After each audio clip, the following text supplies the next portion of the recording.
నీలకంఠ స్వామిలో నిండుకున్న జ్యోతివై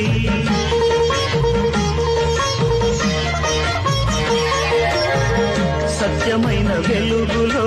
దత్తాత్రేయ రూపమై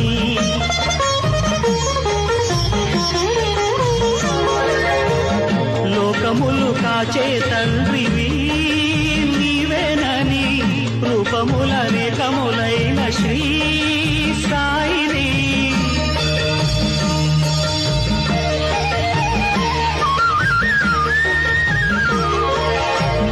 నమ్ముకున్న వారికెల్లా నారాయణాత్మవై కుమ్మరించు వరములే సుఖ శాంతి నెలవులై